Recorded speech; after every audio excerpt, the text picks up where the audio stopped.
Hey guys, today let me discuss about my portfolio.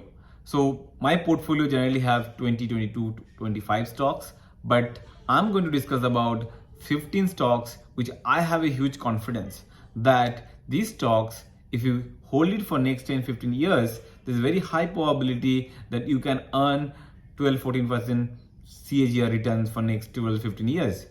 The way I have selected these stocks, there's few criterias. One, the stock is the leader in the segment they are operating it. Second thing is the company has very high ROCE. Why it is important to have very high ROCE, I'll explain you very soon. Third, the company is continuously gaining market shares or expanding their footprint or they are diversifying. Fourth, all these companies will have a one common trait, they are strengthening their competitive advantage. So guys, to get a long-term compounding return for any stocks, you have to understand one thing, that most of the companies need to have very high ROC, which is return on capital employed. Why it is important? Because to get a free cash, your ROC should be higher than your cost of capital, right? When you have a very high ROC and cost of capital is low, then the gap between ROC and the cost of capital is actually nothing but a free cash. And those companies, when they deploy their free cash to expand their business without declining in the return ratio, that means that let's say the company is growing year after year by deploying those free cash, but if you look at their return on capital employed, that is not declining. You have to understand that why it is possible for some of the companies to maintain high ROC. It's very simple, guys. In a capitalist world, if any company is doing really well and profitable in any particular segment, is of course that other competitors will start kicking in and try to take away the market shares. And if you feel that pressure of the competition, what happen? Eventually, you have to slash the price, and therefore your return ratios will be coming down. But some of the companies are very unique in nature. What they are able to do is that year after year, they are compounding at a very high rate. Their return on capital is very high. The return ratios is not declining because those companies have very good competitive advantage. In Buffett words, those companies very high moat. I can name it sector by sector that some of the companies are enjoying the market leadership for 10, 20, 30, 40 years. You have to understand, to maintain the leadership for so many years, the company should be doing something right, which the competitor is not able to do it. In my next videos, all these 15 stocks, I'll be analyzing one by one and what are the competitive advantages those companies has, why they are maintaining the market leaderships, and what is the prospect about that particular company in the next 10, 15 years. So my first bet, guys, is the Titan Company Limited. Titan, you all know, also called as Rakesh Jhunjhunwala stocks. Titan company was picked by Mr. Jhunjhunwala very early in their life, and what happened that he compounded the Titan stock a very high CAGR for 20 years, I guess, and that's made a fortune for himself. For me, I picked Titan in 2016 during the demonetization, because what I realized that particular time that demonetization is going to be trigger for many unorganized player to organize to move into the organized. For example, jewelry was lots of mom and pop shops, the many unorganized players, and gradually the unorganized is moving into organized. Why? Because there are many things. First is that there are GSTs and lots of regulation has come. So there is a reason being the unorganized player are operating, the reason being they were evading the tax. But kind of GSTs and other transformational changes happen in India, it's impossible for the smaller player nowadays to evade tax, and therefore they also have to comply with the GST. As a result, what is happening that this unorganized player gradually shutting down their shops, and organized player are taking out the market shares. So Titan is my single largest bet in my portfolio. This stock currently has 10 to 11% weightage in my current portfolio. Let me tell you few nuggets why I have picked Titan. Titan has given a 27% CAGR return in the stock price last 10 years. If you look at their earning has grown at a 14% CAGR. Titan having 80 to 82% revenue comes from jewelry business. And guys, the jewelry is a huge market in India, and less than 10% jewelry market is organized at the moment. So unorganized to organized themes really going to do well for the company like Titan. Not only that, they are also market leader in the watch segment. They have eye business, Titan Eye. They are also now venturing into perfume and clothes business. So good thing about Titan is that Titan is a Tata company. So Tata mean trust. So when you are buying a jewelry, people generally give too much emphasis on the trust. So that's why Tanishq, the brand under the umbrella of Titan brand, Tanishq has very good brand, a very strong brand perception among the consumers, right? Second thing is that the good part about the jewelry business is that the making charge, which is their major earning, is linked to the gold price, and gold price having 8-9%, 8 to 9% inflations if you look at 8, 9, 10 years. So therefore, the revenue growth of 7, 8, 9% is kicked in because linked to the gold price, right? Therefore, to get a higher top line growth is not going to be challenging for Titan. My second bet, guys, is Asian Paint. Why Asian Paint? It is the largest player in the paint segment. So there is the only company in last 30-40 years continuously compounding at 20-25% CAGR rate. Their cash flows are compounding at that rate, and their stock return also around 23-25%. What is the competitive advantage of Asian Paint? You have to understand that, guys. Asian Paint generally having more than 50% market share. There are many competitors try to come in and try to grab the market share from Asian Paint. They fail to do this.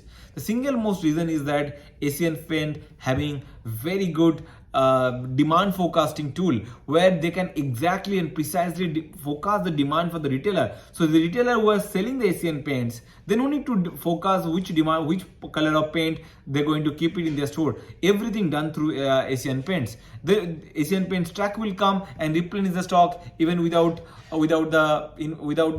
any kind of insight from the retailer, because most of the retailers ERP is linked with Asian Paints SAP.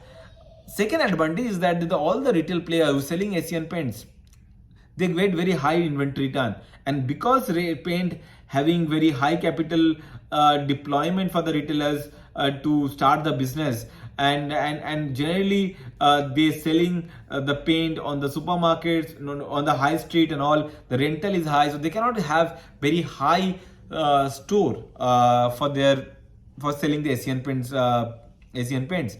So for what they emphasis on that, they need to get a paint which have a very high inventory turn. If you look at the second player, Berger might be giving a very high margin to the retailers, but still the retailers will prefer Asian Paint because they get very high inventory turn.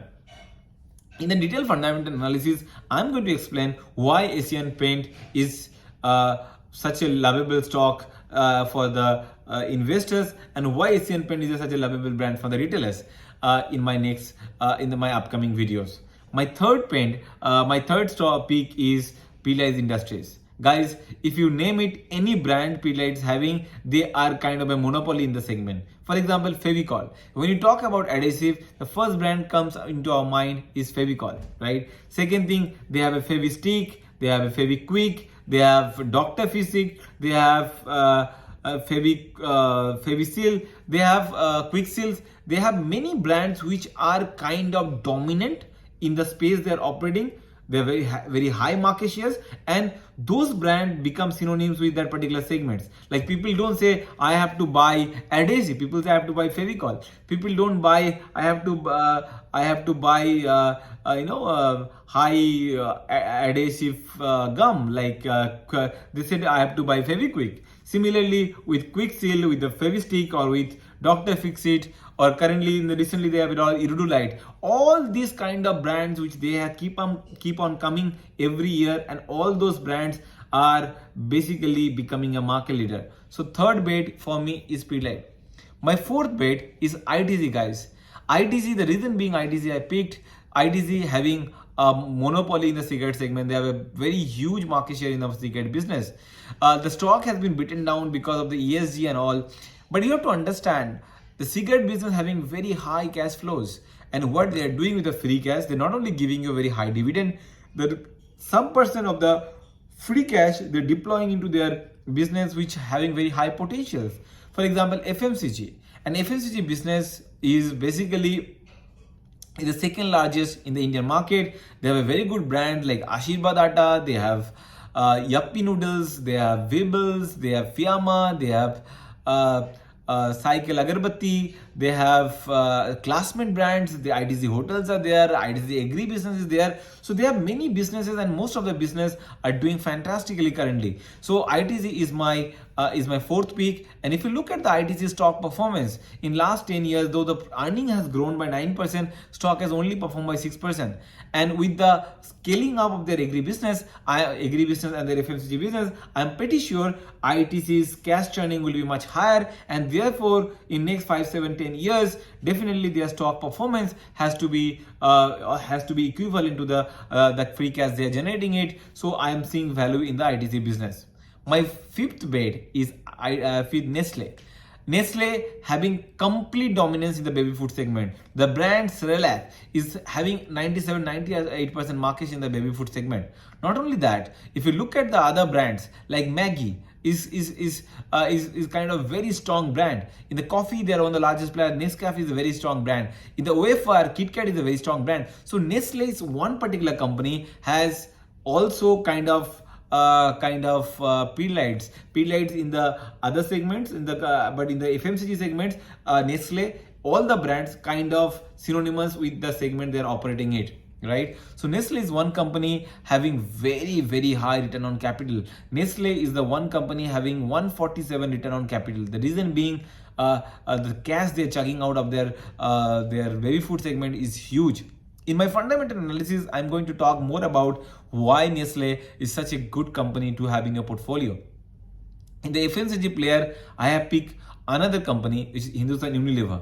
They are also very dominating in the soap, in the detergent segment. They have, after acquiring Horlicks, in the that segment also they're doing really well. So my sixth bet is Hindustan Unilever. Tata Consumer Limited is basically all the Tata brands like Tata Tea, Tata Salts, Tata Sampann. Tata Sampann is something which I'm really betting on because 10 years, 15 years down the line, people used to go and crash their wheat and get the